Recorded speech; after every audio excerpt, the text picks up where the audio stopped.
Behind me is the cheapest Mercedes SL that I have ever purchased. Let's take a look. That's right, I bought this car last week for just $2,500 US. This is a 1991 Mercedes-Benz 500 SL, so it's got the 5-liter V8, and it has just 91,000 original miles. You can see it's not perfect. It'll need some paint on the front bumper cover, but all in all, a very straight car, and I'll tell you the story of how I came across it here in just a second. But look at that, it looks so sharp and signal red. I really love this body style. The R129 is just a great platform. For the purists out there, it still has the original front windshield with the Daimler-Benz product sticker in it. All of the original stickers on the glass.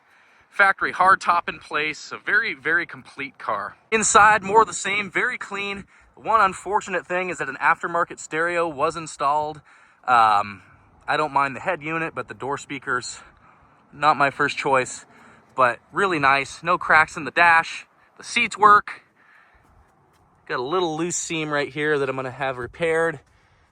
The console's a little cracked as some of these get, but for $2,500, I mean, come on. It's getting a little windy outside, so I wanted to come in here and tell you the story of this car.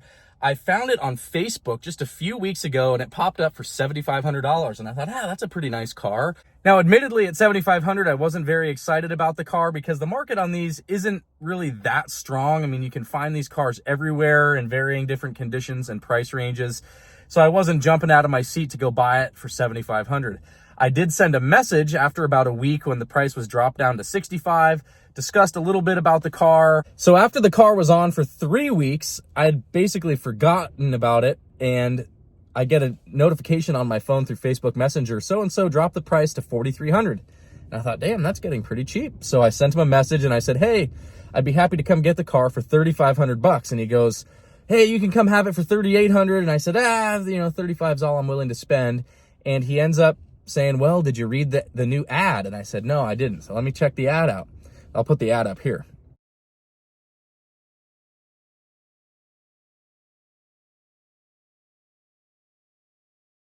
So after seeing that the car had a choppy idle, as he called it, or a rough idle, it really kind of scared me because there's a lot of different things that could be on an R129, especially an early 90s Mercedes.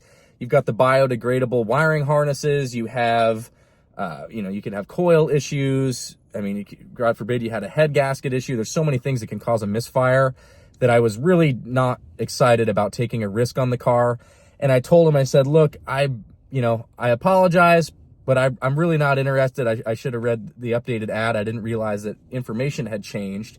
And he said, well, what would you pay for it? And I said, $2,500, I'll come get it. So he says, all right, let me call my grandpa. I'll get right back to you. And I really didn't expect to get a phone call back at $2,500. That was like a worst case scenario number. If I couldn't get it running right, I could part it out, sell the hard top, at least recoup $2,500. So I thought it'd be worth sticking my neck out for it. He calls me back and says, yeah, my grandpa said to get it the F out of my garage. He's tired of dealing with it. Come get it for $2,500. So that's exactly what I did. All right, I'll pop the hood here and show you what I found and how I fixed the car so easily. Now, this hasn't been cleaned. This is as it was. The little insulation's coming down like they always do. But underneath this cover here is the answer to that misfire. And I was totally surprised.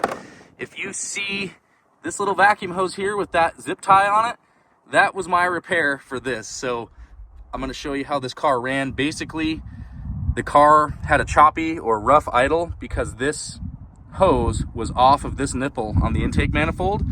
It wasn't very easy to see. It looked like it was connected, something like that.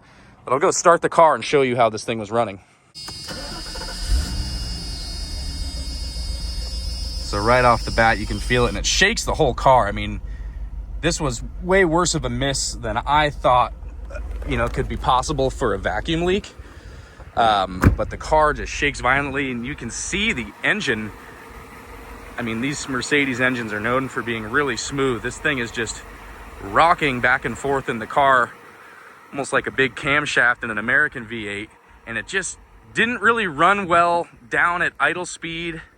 And you can see, hopefully you can hear, I mean, the exhaust is pretty quiet on these. It just has this little from the exhaust. So I was really leaning more towards engine harness or coils on this car, but watch this. And I was just completely dismayed to find this. I was spraying brake clean in here, and I was noticing an idle fluctuation when I'd spray it over in this area, and I saw, boom, that's popped off of there. So when I hook this up, watch how much better the car runs. It just completely smoothed out. Nothing has ever been that easy for me ever with buying what was supposed to be a project car. So lucky. Can't even tell you how lucky I am. Gosh, since I fixed that vacuum leak, this thing has been rock solid. The climate controls work. Granted, it does need an AC charge. The top works, so I have had this whole top off here already and inspected the soft top, and that looks pretty good. The very unfortunate thing, or fortunately and unfortunately, is the car has a brand new top on it, which I was really surprised to see, but somebody put a blue soft top, a blue canvas top on a red car. This car had a black top originally. I decoded the VIN, so I have no idea why somebody paid whatever money it cost to replace a top on here, probably $2,000 to $3,000, to put a blue one on here, but that's what we're working with. I always liked how the hard tops looked on these cars. I really don't care for the soft top look that much, so I won't be running the top up that often with that blue canvas. I've been driving this car daily for about a week now, and I just love it. I don't know if it's because I have only $2,500 into it that I love it so much, but it just cruises so nicely. And, you know, you just can't beat the feel of the late 80s, 90s Mercedes. They're just so comfortable, so high quality, and I mean, literally everything is still working on this car. It's really phenomenal. So I feel very fortunate to have found this thing. Get onto the highway here. See, it's got great get up and go. Already breaking the law here, but just an awesome car. The brakes actually feel great on this thing. I checked the pads, they look really good. The rotors look great, and I even found some maintenance records in the car, one of which was $1,600 just a few years ago to replace one of the soft top hydraulic cylinders, so that is a huge plus. So a lot of good maintenance history, great clean Carfax, clean title, 91,000 mile car. The one thing mechanically that I do notice beyond the AC is a clunk. I can't tell, it's in the drive line. Hopefully you can hear that. And it's only on like a hard acceleration or decel that you can get that clunk to come on. It's either the carrier bearing in the drive shaft, it's a two-piece drive shaft. It could be the diff mounts, it could be the transmission or engine mounts, or possibly the rear CV axles. I'll have to tear into that and figure that out, but I'm happy to find a clunk instead of a costly misfire or engine harness. So like any car person, I'm a daydreamer, and I always think about things to do to cars, and while this does need some mechanical work and a bumper, what would be more responsible than doing the opposite of those things? What I'm talking about is wheels, tires, and lowering springs. So that's what I've got on order. So the next video you see on this car, I'll be installing lowering springs as well as some wheels that I think are very tasteful for this generation Mercedes. You can let me know in the next video.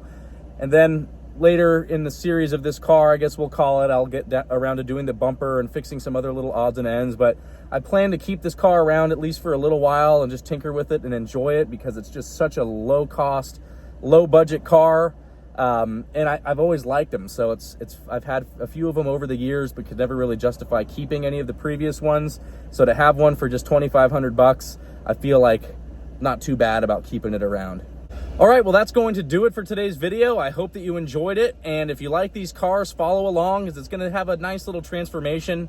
Again, this is not a high budget, extravagant build. It's just going to be something that'll be fun and tasteful to make this car a little bit more interesting looking. Well, I admit, I think the 16-inch Gilladecks do look good on these cars. They look a little old, maybe a little geriatric almost, I would call them. So we're going to make this thing look proper in the next video.